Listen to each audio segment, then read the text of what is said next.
Good morning everybody. एक बार फिर आप सभी का जीव विज्ञान की ऑनलाइन कक्षा में स्वागत है। पिछले वीडियो में हमने आपको जीव विज्ञान क्या है और जीव विज्ञान की शाखाओं पर आपसे चर्चा की।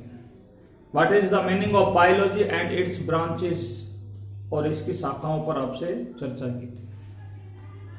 आज जो हम आपसे चर्चा करने जा रहे हैं वो है द लिविंग वर्ल्ड, जीव जगत।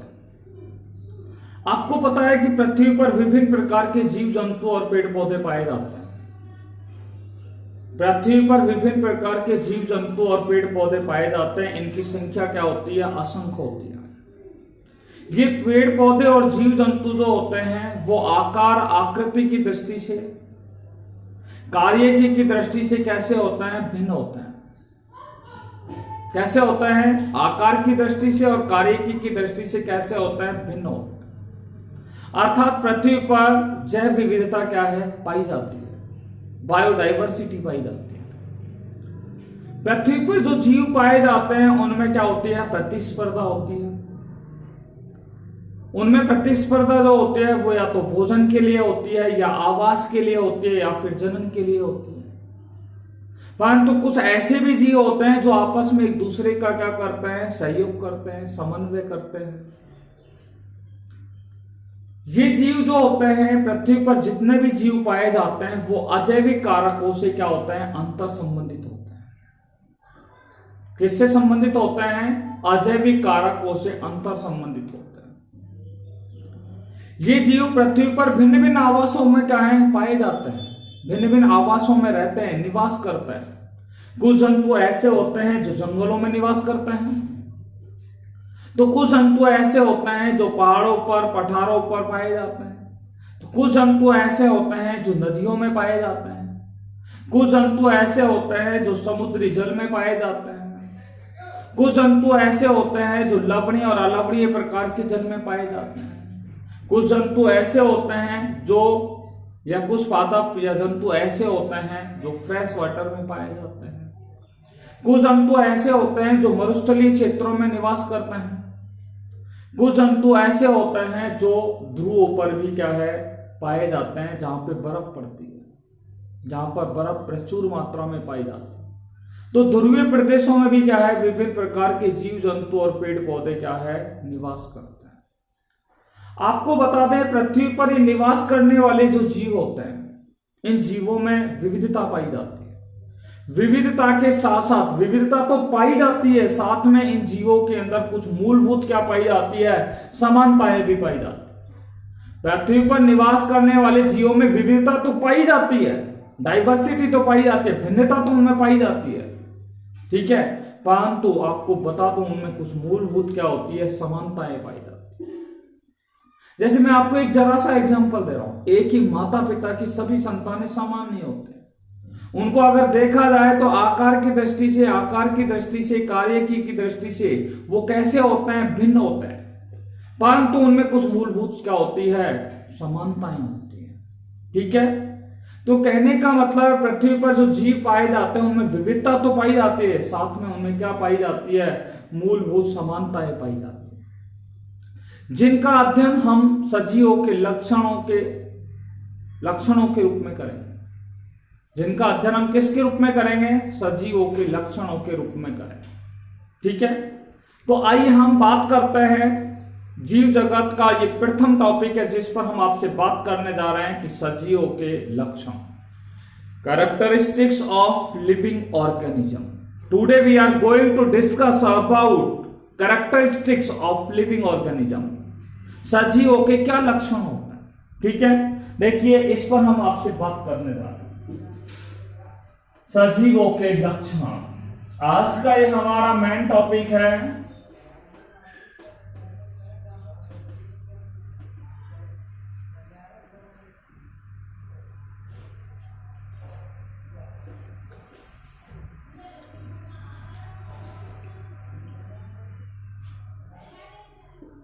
आज का हमारा टॉपिक है सजीवों के मुख्य लक्षण। सजीवों के लक्षण,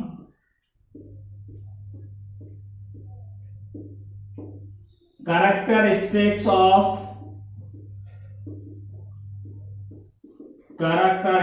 ऑफ लिविंग्स। ये आपसे आना चाहिए कि सजीवों के क्या लक्षण हैं। आप इनको लोअर क्लासेस में भी पढ़ के आ चुके हो, फिर भी आपकी जीव विज्ञान 11th क्लास में भी इस टॉपिक को आपको दिया हुआ है, इसलिए हम इस पर भी आपसे क्या करने जा रहे हैं, डिस्कस करने जा रहे हैं। तो आज जो हम बात करेंगे वो है सजीवों के लक्षण। हमने कल आपको बायोलॉजी शब्द का अर्थ बताया और आपको ये बताया था बायोलॉजी जो है वो ग्रीक भाषा के 2 शब्दों से मिलकर के बना है। बायोलॉजी जो है वो ग्रीक भाषा के 2 शब्दों से मिलकर के बना है, बायोस प्लस लोगोस। बायोस का अर्थ होता है लाइफ, लोगोस का अर्थ होता है study, the branch in which study about life, that is called biology. जिसमें जीवन का क्या किया जाता है, अध्ययन किया जाता है। अब जीवन जो है, ठीक है, जीवन क्या है ये आपको आना चाहिए, पर जीवन की हम परिभाषा इतनी सरलता से हम जीवन को परिभाषित नहीं कर सकते। We can't define the definition of life. जीवन क्या है, क्या आप जीवन को एक परिभाषा के अंदर आसानी से आप बांध सकते हैं? नहीं, क्योंकि जीवन क्या है ये इसको परिभाषित करना बहुत ही जटिल है। इतना आसान नहीं है हम इसको क्या कर दें, परिभाषित कर दें। इसलिए हम उन लक्षणों का यहां अध्ययन करेंगे। यहां हम जीवों के उन लक्षणों का अध्ययन करेंगे जो सजीवों के अंदर क्या है, पाए जाते हैं। सजीवों में जो लक्षण पाए जाते हैं उन लक्षणों का हम यहां क्या करेंगे, अध्ययन करेंगे।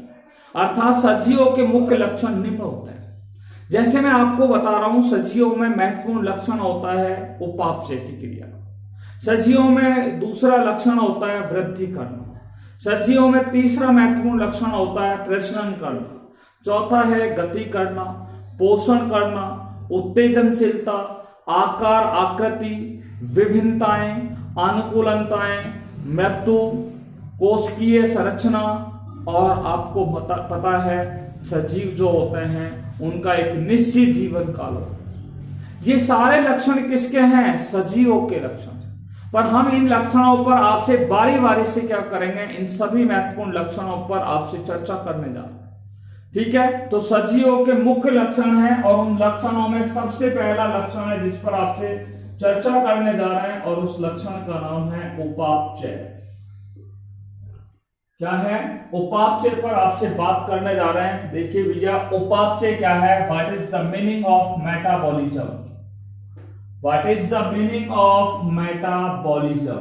उपापचय को मेटाबॉलिज्म बोलता है, मेटाबॉलिज्म। ओके, देखिए उपापचय जो होता है, ठीक है, ये सजीवों का एक सबसे महत्वपूर्ण लक्षण होता है। Metabolism is the important characters of living. सजीवों का एक सबसे महत्वपूर्ण लक्षण होता है। और उपापचय जो होता है इसके मुख्यतः कितने भाग होते हैं, उपापचय के मुख्य रूप से 2 भाग होता है। एक को हम बोलते हैं उपचय और दूसरे को क्या बोलते हैं, अपचय। क्या बोलते हैं, एक को हम बोलते हैं उपचय और दूसरे को क्या बोलते हैं, अपचय के नाम से जाना जाता है। देखिए उपचय को अंग्रेजी में क्या कहा जाता है, एनाबॉलिज्म कहा जाता है। उपचय को क्या कहा जाता है, एनाबॉलिज्म, एनाबॉलिज्म। और अपचय जो है उसको कहा जाता है कैटाबॉलिज्म। क्या बोलता है, कैटाबॉलिज्म कहते हैं। अब मैं बात कर रहा हूं पहले उपचय के बारे में। भैया उपचय क्या है, ठीक है। देखिए उपचय जो होता है वो एक निर्माणात्मक क्रिया होती है जिसमें किसी पदार्थ का क्या होता है, निर्माण होता है, ठीक है। सजीवों में किसी पदार्थ का क्या होता है, निर्माण होता है। इसलिए उपचय जो होता है वो एक निर्माणात्मक क्रिया होती है। क्या होती है, निर्माणात्मक क्रिया होती है, जिसके विभिन्न उत्पादों में, जिसमें क्या होता है, विभिन्न उत्पादों का क्या होता है, निर्माण होता है। किसका निर्माण होता है, विभिन्न प्रकार के उत्पादों का निर्माण होता है। तो उपचय को हम निर्माणात्मक अभिक्रिया या संश्लेषण अभिक्रिया भी कहते हैं। उपचय को क्या कहा जाता है? संश्लेषण अभिक्रिया या निर्माणात्मक क्रिया के नाम से जानते हैं, क्योंकि इसमें विभिन्न प्रकार के उत्पादों का different type of products is formed in anabolism reaction. ठीक है, तो उपचय की क्रिया के अंदर क्या है? विभिन्न प्रकार के पदार्थों का क्या होता है? निर्माण होता है। ठीक है, आपको हम बता दें, देखिए उपचय पे हम बात कर रहे हैं, तो उपचय को हम कौन सी क्रिया कहते हैं? निर्माणात्मक क्रिया के नाम से भी जाना जाता है। निर्माणात्मक क्रिया के नाम से जानते हैं। निर्माणात्मक क्रिया न बोले तो इसका एक दूसरा भी नाम है जिस पर मैं आपसे बात कर रहा हूं। देखिए, निर्माणात्मक क्रिया कहते हैं उपचय को, और दूसरा इसे क्या कहा जाता है? संश्लेषण अभिक्रिया या संश्लेषी अभिक्रिया भी इसे क्या है? कहा जाता है। सिंथेसिस रिएक्शन के नाम से जाना जाता है। देखो, जब सजीवों के द्वारा भोजन ग्रहण कर लिया जाता है, तो भोजन ग्रहण करने के पश्चात सजीवों के द्वारा जब पोषण ग्रहण कर लिया जाता है और भोजन ग्रहण करने के दौरान उनमें क्या होती है? जो क्रियाएं होती हैं उनको कौन सी क्रिया कहते हैं? हम उपापचयी क्रिया कहते हैं।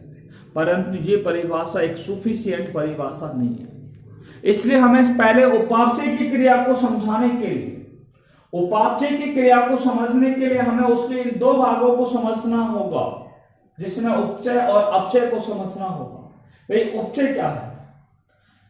उपचय में क्या है कि ये एक ऐसी अभिक्रिया होती है जिसमें सरल पदार्थ जो होते हैं उन सरल पदार्थों के संयोग से, उपचय किसे कहते हैं?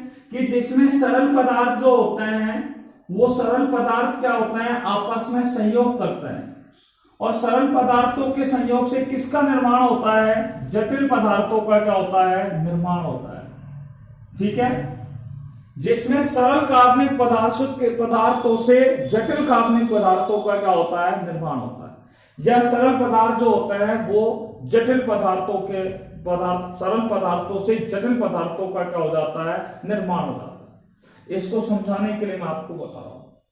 देखिए, ग्लूकोज है, ये ग्लूकोज एक सरल पदार्थ है। ये ग्लूकोज के रूप में आपने ग्लूकोज के दूसरे अणु को भी आपने क्या किया? ग्रहण किया।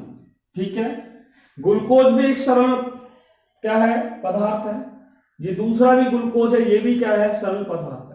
ये दोनों सरल पदार्थ जब आपस में क्रिया करेंगे, आपस में संयोग करेंगे, ये क्या हो गए? सरल पदार्थ हो गए। दोनों क्या है भैया? सरल पदार्थ। और जब दोनों सरल पदार्थ आपस में क्या करेंगे? मिलेंगे, संयोग करेंगे। ठीक है, तो संयोग करने पर एक जटिल पदार्थ का निर्माण होता है, और जटिल पदार्थ का नाम होता है कार्बोहाइड्रेट। क्या होता है भैया? कार्बोहाइड्रेट का निर्माण हो जाता है। कार्बोहाइड्रेट क्या होता है? एक जटिल पदार्थ होता है। कौन सा पदार्थ होता है? जटिल पदार्थ। यानी कि यहाँ पे सरल पदार्थों के संयोग हुआ है, सरल पदार्थों ने क्रिया की है, अभिक्रिया की है, और अभिक्रिया करने के बाद एक जटिल पदार्थ का निर्माण हुआ है। किसके रूप में? कार्बोहाइड्रेट के रूप में। इसी तरीके से मैं आपको दूसरा एग्जांपल बता रहा हूं। वसीय अम्ल होते हैं, फैटी एसिड्स। ये वसीय अम्ल किससे क्रिया करते हैं? ग्लिसरॉल से क्रिया करते हैं। वसीय अम्ल किससे क्रिया करते हैं? ग्लिसरॉल से क्रिया करते हैं। तो ये वसीय अम्ल और ग्लिसरॉल क्या है? सरल पदार्थ है। जब ये दोनों क्रिया करेंगे, संयोग करेंगे, ठीक है, तो संयोग करने पर किसका निर्माण होता है? वसा का निर्माण होता है। और वसा क्या है? एक जटिल पदार्थ होता है। कौन सा पदार्थ होता है? जटिल पदार्थ।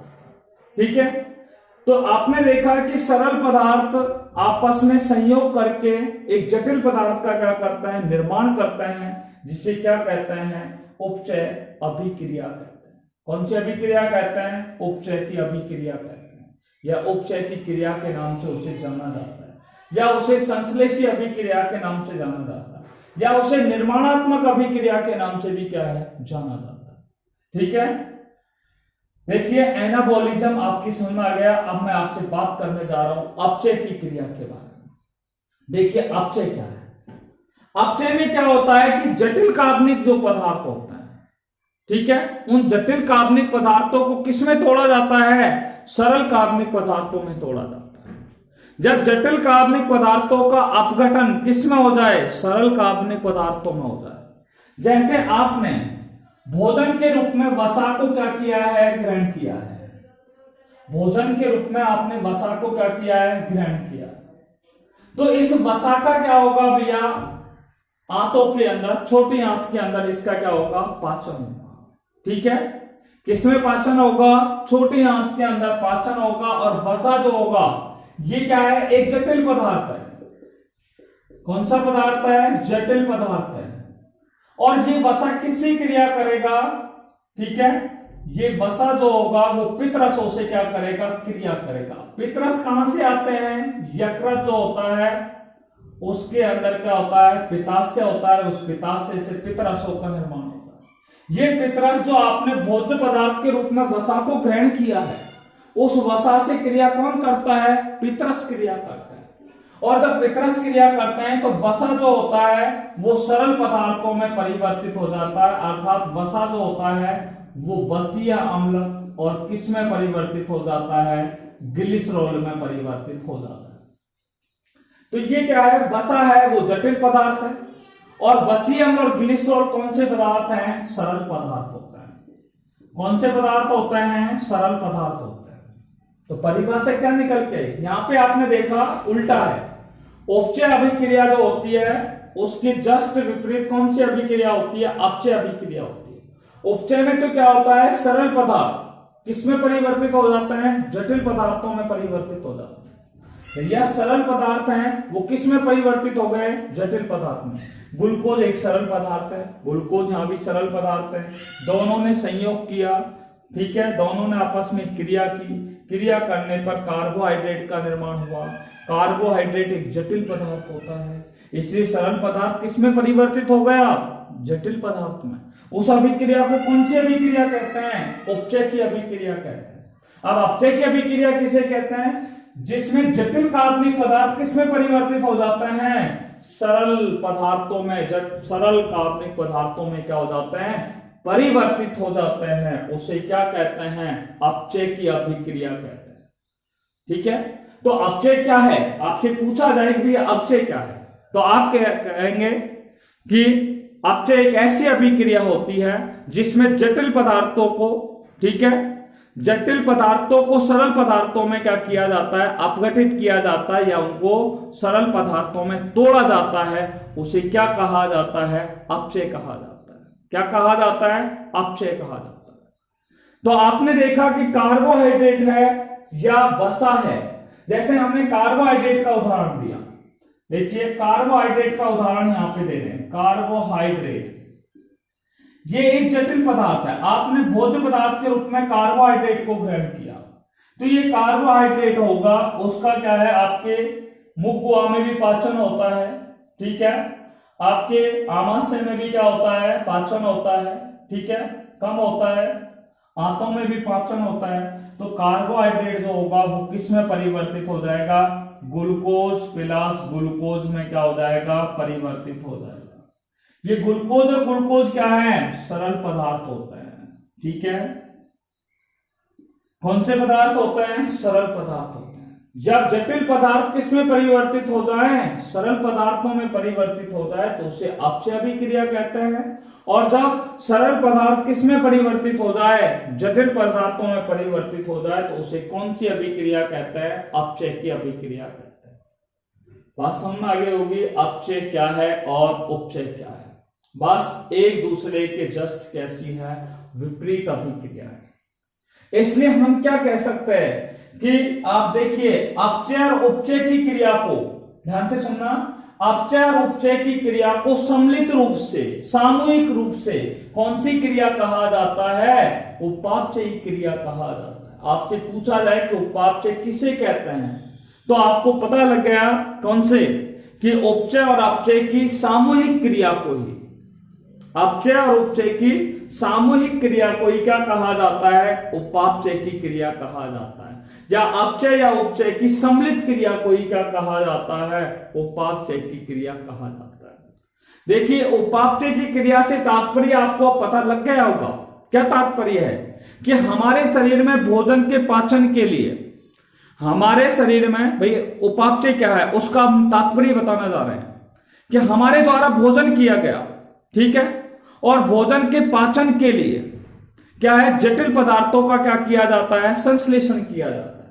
जटिल पदार्थों का क्या किया जाता है, संश्लेषण किया जाता है, तथा सरल पदार्थों को उन जटिल पदार्थों को किस में परिवर्तित कर दिया जाता है, जटिल पदार्थों के विघटन से उनको क्या किया जाता है, प्राप्त किया जाता है।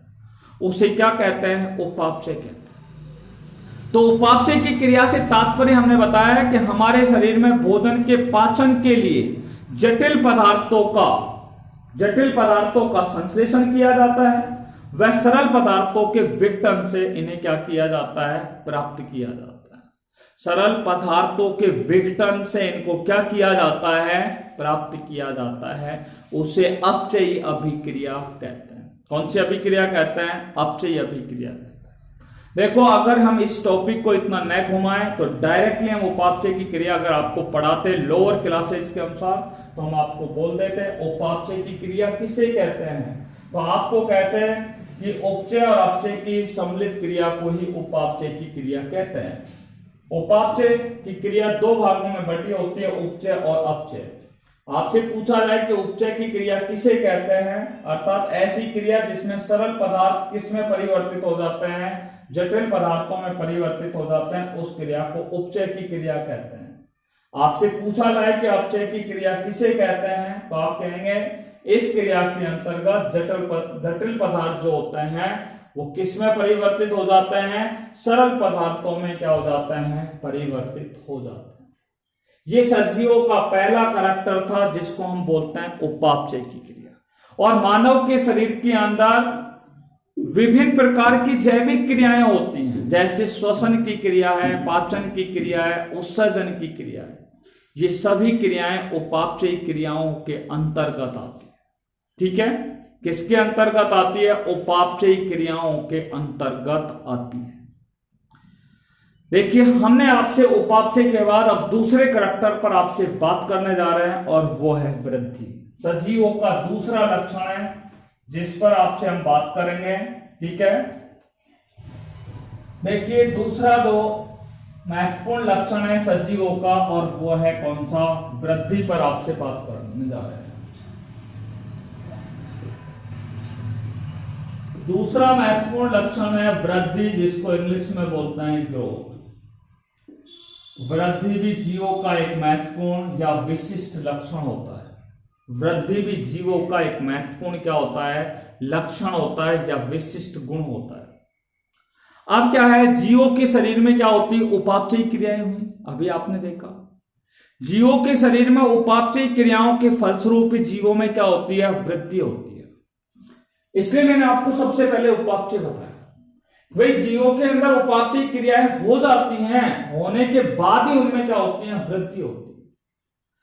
देखिए, पादप और जंतुओं में, पादप होते हैं या जंतु होते हैं, उनके आकार में क्या होती है, वृद्धि होती है। ठीक है, क्यों होती है, क्योंकि उन पादप और जंतुओं के अंदर उनका शरीर कोशिकाओं से बना होता है और कोशिकाओं में क्या होता है, कोशिका विभाजन होता है। क्या होता है, कोशिका विभाजन होता है। जब उनकी कोशिकाओं में, आपको पता है कि हमारे शरीर में दो प्रकार की कोशिका पाई जाती है। हमारे शरीर में कितने प्रकार की कोशिका पाई जाती है, दो प्रकार की। एक कोशिका को कायिक कोशिका कहते हैं, दूसरी कोशिका को जनन कोशिका कहते हैं। कायिक कोशिकाओं में गुणसूत्रों की संख्या द्विगुणित होती है, यानी कि 46 होती है। जनन कोशिकाओं में गुणसूत्रों की संख्या कैसी होती है, अगुणित होती है।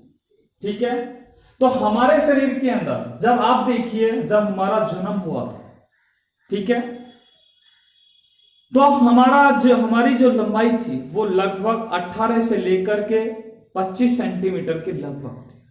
ठीक है, जब हमारा जन्म होता है तो उस समय हमारी लंबाई, ठीक है, एक नवजात शिशु की लंबाई कितनी होती है, 18 से लेकर के 25 सेंटीमीटर के लगभग होती है।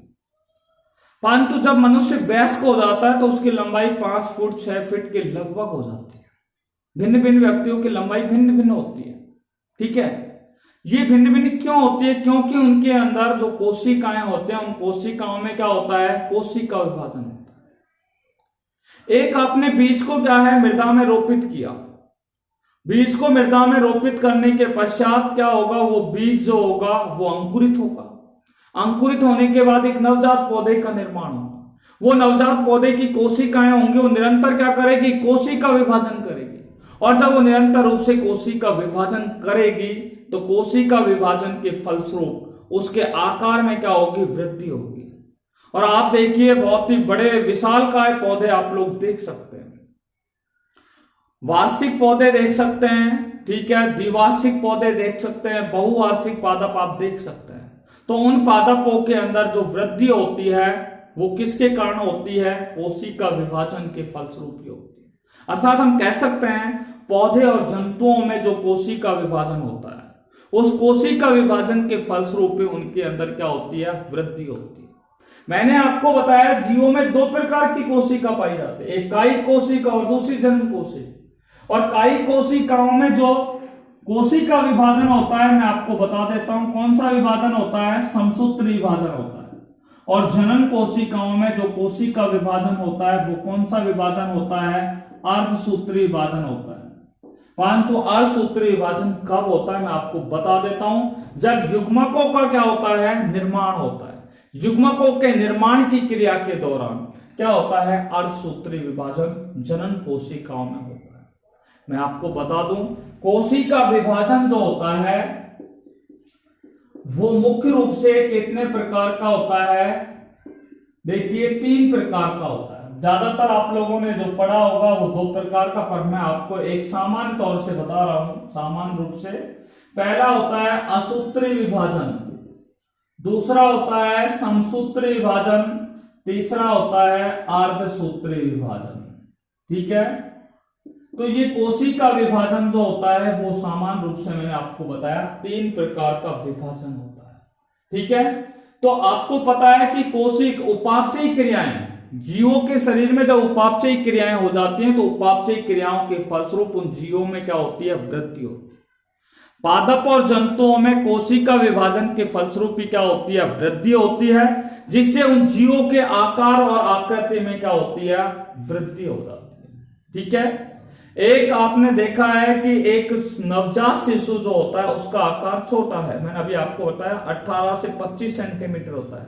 परंतु वही नवजात शिशु करीब 15 साल बाद उसकी लंबाई लगभग 5 फीट के लगभग हो जाती है। इसका मतलब उस बच्चे के अंदर क्या हुई है, वृद्धि हुई है। और वृद्धि किसके कारण हुई है, कोशिका विभाजन के कारण हुई है, साथ में उपापचयी क्रियाओं के फलस्वरूप हुई है। इसलिए जीवों के अंदर क्या होती है, वृद्धि होती है। आपको बता दूं निर्जीवों में वृद्धि नहीं होती। निर्जीवों में अगर वृद्धि होती है तो केवल बाह्य कारकों के द्वारा ही होती है, इसलिए निर्जीवों में वृद्धि नहीं होती। अगर होती भी है तो बाह्य कारकों के द्वारा उनमें क्या होती है, वृद्धि होती है। ये हमारा दूसरा करैक्टर आपको समझ में आ गया होगा। ठीक है, कि वृद्धि क्या है। देखिए वृद्धि के बाद हम तीसरे करैक्टर पर आपसे बात करने जा रहे हैं और उसका नाम है प्रजनन। ठीक है, जनन, जिसको इंग्लिश में आप बोलते हैं रिप्रोडक्शन। रिप्रोडक्शन, ठीक है। देखिए जनन पर आपसे बात करते हैं, प्रजनन क्या है।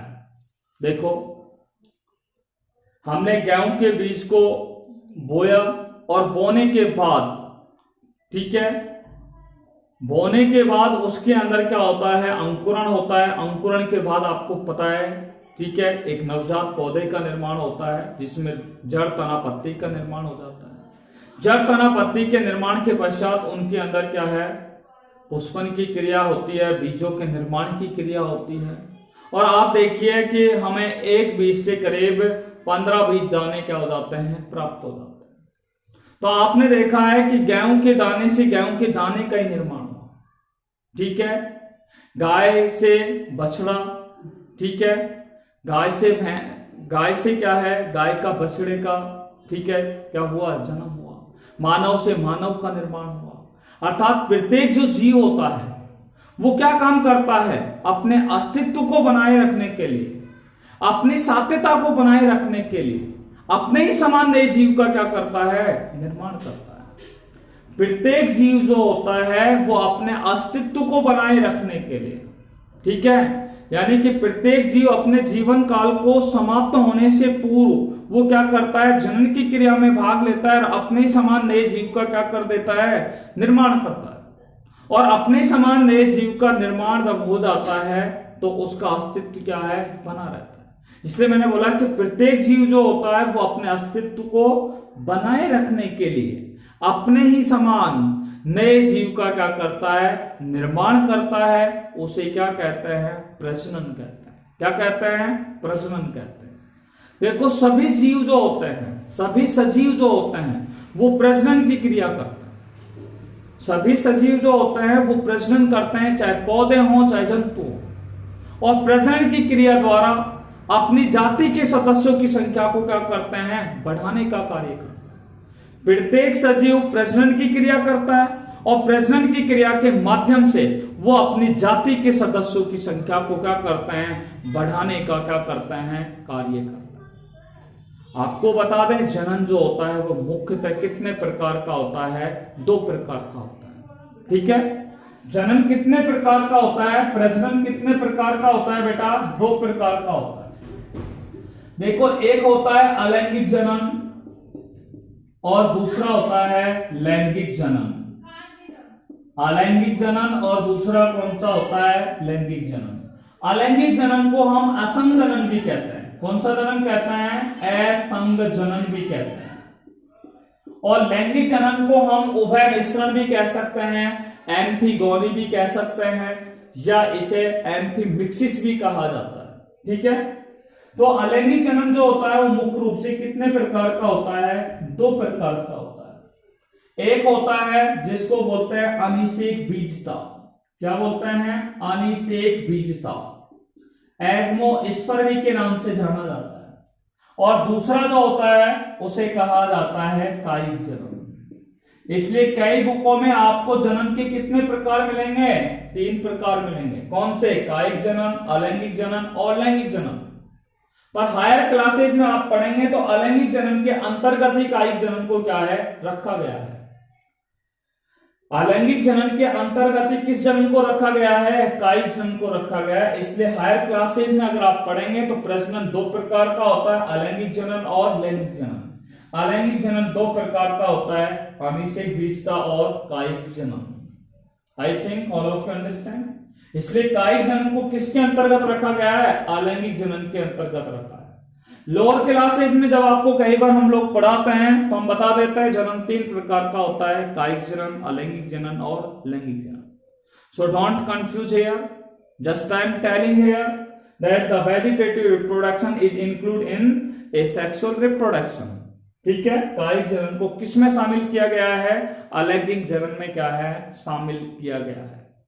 ठीक है, देखिए ये हमारा तीसरा करैक्टर हो गया है कि सजीव जो होते हैं वो जनन करते हैं। और जनन क्यों करते हैं, क्योंकि प्रत्येक जीव अपने अस्तित्व को बनाए रखने के लिए अपने ही समान नए जीव का क्या करता है, निर्माण करता है। ठीक है, इसलिए सजीव जो होते हैं वो प्रजनन की क्रिया द्वारा अपनी जाति के सदस्यों की संख्या को क्या करते हैं, बढ़ाने का कार्य करते हैं। आपको बता दिया है कि जनन मुख्यतः कितने प्रकार का होता है, 3 प्रकार का होता है। ठीक है, वैसे हमने आपको हायर क्लासेज के अनुसार बता दिया है 2 प्रकार का, अलैंगिक जनन और लैंगिक जनन। यह हमारा तीसरा मेन कैरेक्टर हुआ सजीवों का, ये तीसरा महत्वपूर्ण लक्षण है प्रजनन।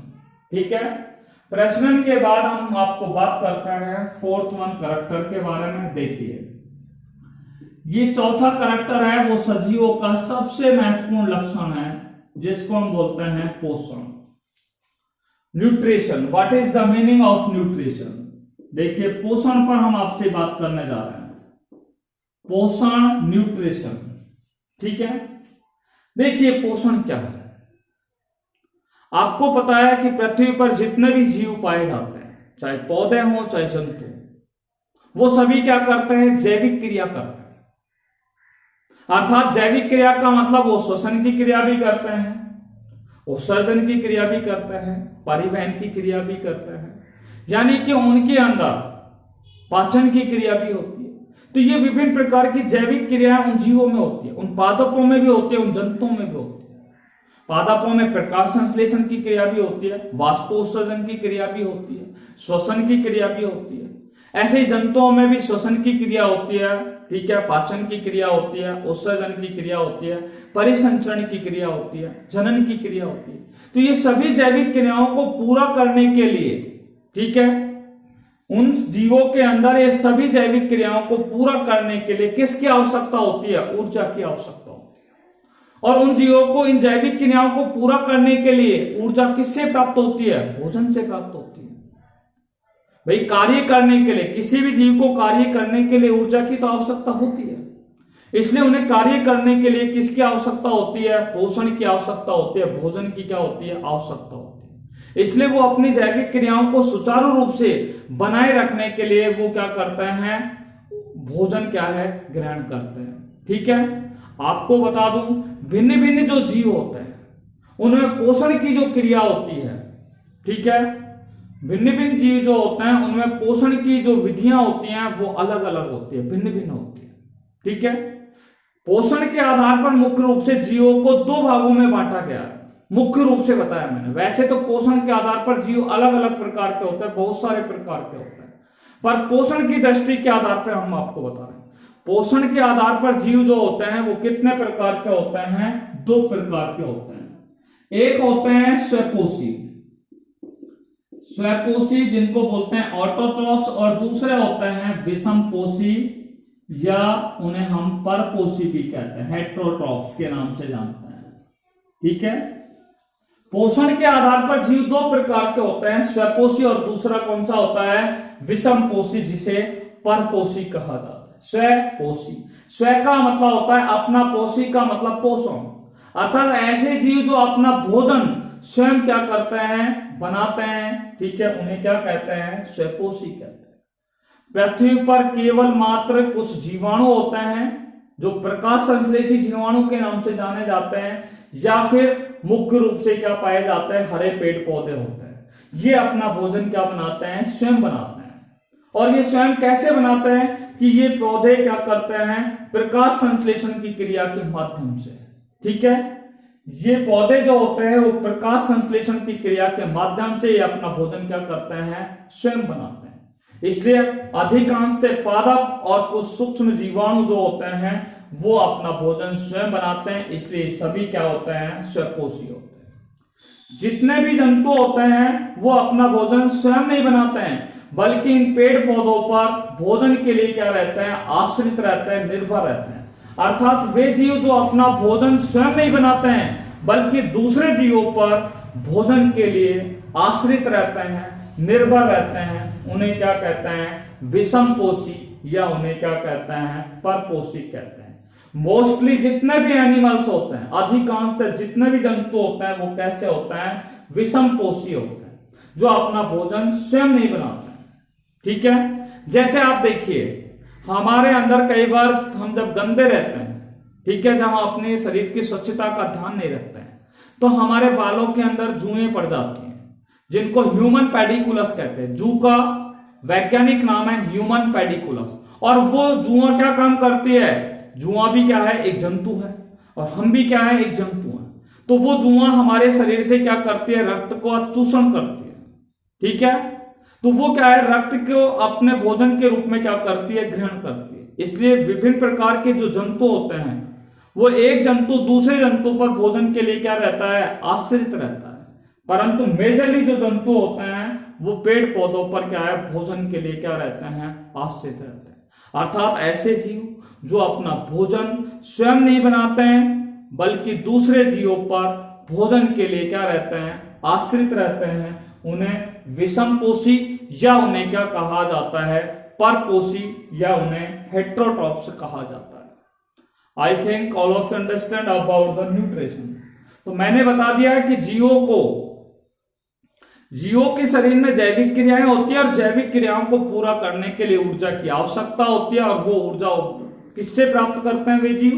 भोजन के माध्यम से ऊर्जा क्या करते हैं? प्राप्त करते हैं। अर्थात वे जीव भोजन ग्रहण करते हैं, और भोजन ग्रहण करने के पश्चात वो अपनी जैविक क्रियाओं को क्या करते हैं? पूरा करते हैं।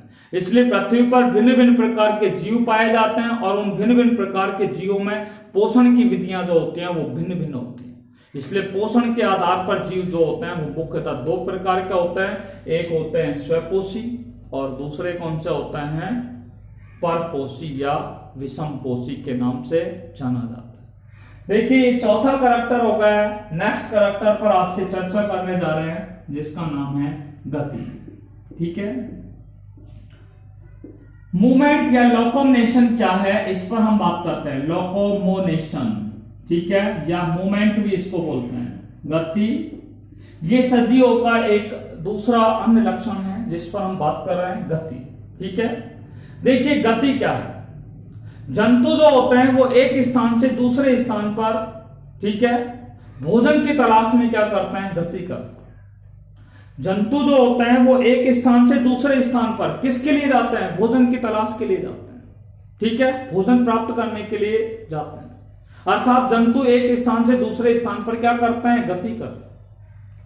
क्यों करते हैं, पोषण के लिए गति करते हैं, भोजन के लिए गति करते हैं। परंतु आपको बता दें पादप जो होते हैं उनमें गति नहीं होती है। पादप गति नहीं करते हैं, दे कांट लोकोमोट। ठीक है, पादप गति नहीं करते हैं। परंतु आप एक बात ध्यान रखें, पादप गति तो नहीं करते परंतु उनके जो अंग होते हैं उन अंगों में क्या होती है, गति होती है। क्या होती है, उनके अंगों में क्या होती है, गति होती है। आपने लोअर क्लासेज में एक एक्सपेरिमेंट पढ़ा होगा एफ.डब्ल्यू. वेंट का। एफ.डब्ल्यू. वेंट नाम के वैज्ञानिक ने क्या काम किया कि एक गमले में रखे हुए पौधे को अंधेरे में रख दिया। गमले में लगे हुए पौधे को एक बंद कमरे में रख दिया। तो उन्होंने कुछ समय पश्चात देखा कि वो पौधा है वो बिल्कुल मुरझा जाता है। ठीक है, परंतु उन्होंने क्या काम किया, उसी कमरे में से जिस ओर से प्रकाश आ रहा था उसकी एक खिड़की को खोल दिया और कुछ दिनों बाद देखा कि जिस ओर से प्रकाश आता है उस ओर पौधे के जो अंग होते हैं वो क्या कर जाते हैं, मूव कर जाते हैं। अर्थात पौधे के अंग क्या होते हैं, वो मुड़ जाते हैं, जिसे आप लोगों ने पिछली कक्षाओं में पढ़ा होगा प्रकाशानुवर्तन। क्या बोलते हैं उसे, प्रकाशानुवर्तन। अर्थात पौधा जो होता है वो प्रकाश की ओर क्या होता है, मुड़ जाता है। जिस ओर से प्रकाश आता है उस ओर ही पौधे के अंग क्या कर जाते हैं, मुड़ जाते हैं, जिसे हम क्या बोलते हैं, प्रकाशानुवर्तन कहते हैं। आप देखिए सूर्यमुखी का फूल होता है, सनफ्लावर का क्या होता है, सनफ्लावर का पुष्प होता है। जैसे ही क्या है, सूर्य का प्रकाश निकलता है तो सूर्य का फूल क्या है, खिल जाता है, और जैसे अंधेरा होता है तो वो क्या हो जाता है, बंद हो जाता है। इसका मतलब है पौधा गति तो नहीं करता है परंतु उनके अंग जो होते हैं वो जरूर क्या करते हैं, उनमें गति होती है। इसलिए गति क्यों होती है वो आपको मैंने बता दिया है कि जंतु जो होते हैं वो भोजन की तलाश में, भोजन प्राप्त करने के लिए, पोषण प्राप्त करने के लिए एक स्थान से दूसरे स्थान पर जाते हैं, परंतु पादपों में गति नहीं होती। ठीक है, पादप जो होते हैं उनके केवल अंगों में क्या होती है, गति होती है।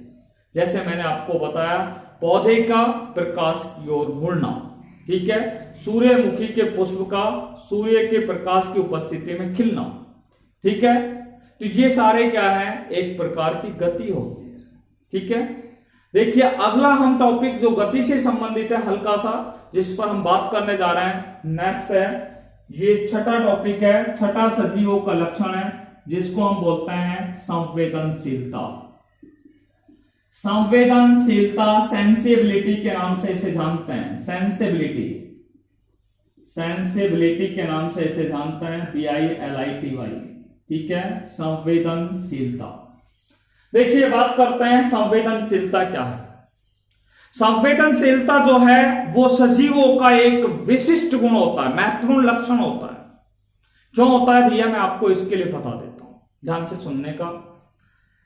देखिए पौधे और जंतु दोनों में भी क्या पाई जाती है, संवेदनशीलता पाई जाती है। क्या पाई जाती है, संवेदनशीलता पाई जाती है। देखिए आज 6 सितंबर है, ठीक है, और आज बहुत ही धूप निकल रही है, धूप ज्यादा निकल रही है बहुत तेजी से, यानी कि टेम्परेचर है वो लगभग 35 डिग्री सेल्सियस के लगभग है। तो आप बोलेंगे सर आज तो आज बहुत ज्यादा गर्मी है। क्यों? क्योंकि ये बाह्य वातावरण से आप उद्दीपनों को क्या कर रहे हैं? ग्रहण कर रहे हैं। और बाह्य वातावरण में उद्दीपनों को ग्रहण करके आप ये बता रहे हैं कि भैया वातावरणीय जो तापक्रम है वो अधिक है आज, जिसके कारण हमारा जो शरीर है वो उन बाह्य वातावरण के प्रति अपने उद्दीपनों को क्या करता है? प्रदर्शित करता है। ठीक है। दिसंबर या जनवरी के माह में बहुत ज्यादा जब ठंड पड़ती है तो हम ज्यादातर ये बोलते हैं कि आज बहुत ज्यादा ठंड है। ठीक है। तो ताप है या ठंड है? ठीक है। या क्या है? बहुत ज्यादा आपने देखा होगा मई जून के महीने के अंदर, ठीक है, सूर्य क्या होता है? उत्तरायण अवस्था में होता है, इसलिए उत्तरायण अवस्था में होने के कारण प्रकाश की जो तीव्रता होती है वो अधिक होती है। तो इसलिए उन दिनों में हमें बहुत ज्यादा क्या होती है? गर्मी महसूस होती है। ठीक है। तो ये सारे क्या है? बाह्य वातावरण में उत्पन्न होने वाले क्या है? उद्दीपन होते हैं, जिनको हमारा शरीर क्या करता है? उन उद्दीपनों को ग्रहण करता है। तो ये सजीवों का उत्तेजनशीलता जो होती है वो सजीवों का एक महत्वपूर्ण क्या होता है? लक्षण होता है, जिसमें क्या होता है? जिसमें जीव जो होता है वो या तो बाह्य या आंतरिक उद्दीपनों के प्रति, जिसमें जीव जो होता है वो किसी प्रकार की बाह्य उद्दीपन होते हैं या आंतरिक उद्दीपन होते हैं, उनके प्रति अपनी अनुक्रिया को क्या करता है? प्रदर्शित करता है। ठीक है भैया। बाह्य वातावरण, जीव जो होता है वो बाह्य उद्दीपन या आंतरिक उद्दीपनों के प्रति अपने अनुक्रिया को क्या करता है? प्रदर्शित करता है। एकदम से आपके पेट में दर्द महसूस हुआ तो आप बोलेंगे आंतरिक उद्दीपन उत्पन्न हो गया। ठीक है। तो वो क्या कहलाएगा? एक प्रकार की उत्तेजनशीलता होगी, आपको दर्द महसूस होगा। तो सजीवों का एक महत्वपूर्ण लक्षण है वो है संवेदनशीलता, जिसमें वह सजीव बाह्य या आंतरिक उद्दीपनों के प्रति अपनी अनुक्रिया को क्या करते हैं? प्रदर्शित करते हैं। ठीक है। यह पादप और जंतु दोनों में ही क्या है? पाई जाती है। पादपों में मैंने अभी एक एग्जांपल बताया था कि जब बंद कमरे में किसी पौधे को रख दिया जाता है, ठीक है, तो वह पौधा प्रकाश की दिशा की ओर क्या हो जाता है? मुड़ जाता है। इसी प्रकार से जंतु भी जो होते हैं वो प्रकाश के प्रति, ताप के प्रति, ठंड के प्रति, स्पर्श के प्रति, ठीक है, उनके अंदर ये उत्तेजनशीलता का लक्षण क्या है? दिखाई देता है।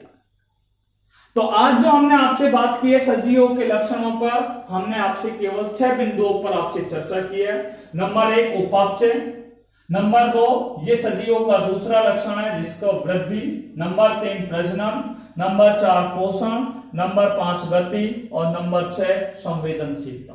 ये सजीवों के क्या होते हैं? लक्षण होते हैं। अभी सजीवों के सभी लक्षण पूर्ण नहीं हुए, करीब 8-10 लक्षण अभी शेष हैं, इसलिए बाकी लक्षणों पर चर्चा हम नेक्स्ट वीडियो में आपसे करेंगे। Till then take care bye corona, be safe and be happy at your home. Thanks very much.